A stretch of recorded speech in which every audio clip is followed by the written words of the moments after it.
نحمده ونصلي على رسوله الكريم اما بعد فاعوذ بالله من الشيطان الرجيم بسم الله الرحمن الرحيم ولا تصعر خدك للناس ولا تمش في الأرض مرحا ان الله لا يحب كل مختال فخور صدق الله مولانا العظيم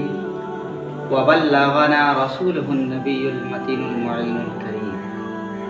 وصلى الله تعالى على محمد وآله وأصحابه أجمعين۔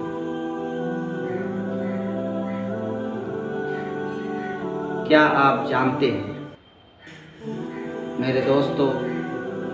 یہ شب و روز کی بے چینی، یہ ہر آنے والے دن بڑھتی ہوئی پریشانیاں، ہر لمحات میں اضطرابی و بے قراری بڑھتی ہوئی، کیا آپ نے کبھی غور کیا ہے کہ کیوں انسان ایک جگہ سے دوسری جگہ سفر کرتا ہے، ایک ایسی جگہ جہاں نہ کوئی دوست ہوتے ہیں، نہ کوئی احباب، نہ کوئی رشتہ دار، نہ کوئی خیش و قاری۔ کبھی انسان اپنے شہر سے ہزاروں میل دور سفر کرتا ہے، کبھی ایک ملک سے دوسرے ملک کی جانب سفر کرتا ہے۔ کیا آپ نے کبھی غور کیا ہے کہ کس واسطے؟ میرے دوستو، جب غور کریں گے تو ان تمام چیزوں کی جو وجہ سمجھ میں آئے گی وہ یہ ہے کہ رزق کے لیے، کہ تاکہ ہمیں خوشی کے ساتھ صحیح طریقے سے کھانا نصیب ہو، ضروریات زندگی پوری ہو سکے۔ لیکن میرے دوستو، کیا ہم نے کبھی غور کیا ہے کہ اس سفر میں جو ہم سفر کرتے ہیں تو اناج کے لیے کرتے ہیں، تو پھر ہمیں اس کی کس انداز سے قدر کرنی چاہیے۔ آج جو ہماری ضرورت نہیں ہوتی، مثال کے طور پر اگر رب نے ہمیں نوازا ہے تو ہم فضول خرچی کی طرف متوجہ ہو جاتے ہیں۔ جیسے بچی کے ولادت ہوئی اور اس کی سال گرہ ہوئی، تو اس موقع پر ہم کیا کرتے ہیں کہ زیادہ سے زیادہ پیسہ خرچ کرتے ہیں، اور پھر اس میں جو بلایا جاتا ہے صرف عمرہ کو بلایا جاتا ہے، امیر لوگوں کو طلب کیا جاتا ہے۔ لیکن یاد رکھیں کہ جب اللہ تبارک و تعالی ہم سے پوچھے گا تو یہ بھی سوال کرے گا کہ ہم نے جو تمہیں مال و دولت سے نوازا ہے تو تم نے اس مال کو کس مصرف میں خرچ کیا، کس طریقے سے خرچ کیا ہے۔ اور ساتھ ہی ساتھ اس موقع پر، چاہے وہ شادی کا موقع ہو، چاہے وہ بچے کی سالگرہ کا موقع ہو،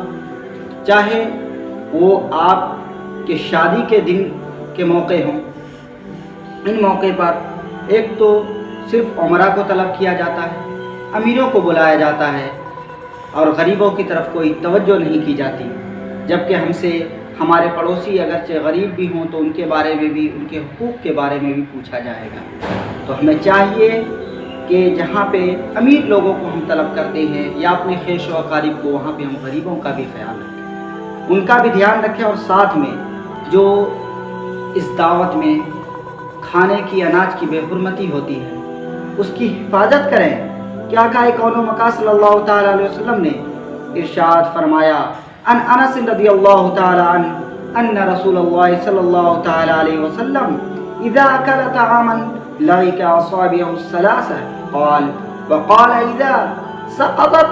لقمة احدكم فليمتت عنها الاذى وليأكلها ولا يدعها للشيطان وامر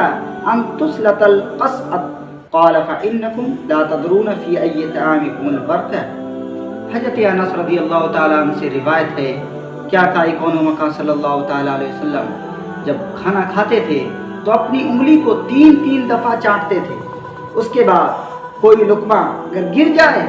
تو اسے صاف کرتے تھے، پھر اسے کھا لیتے تھے۔ اور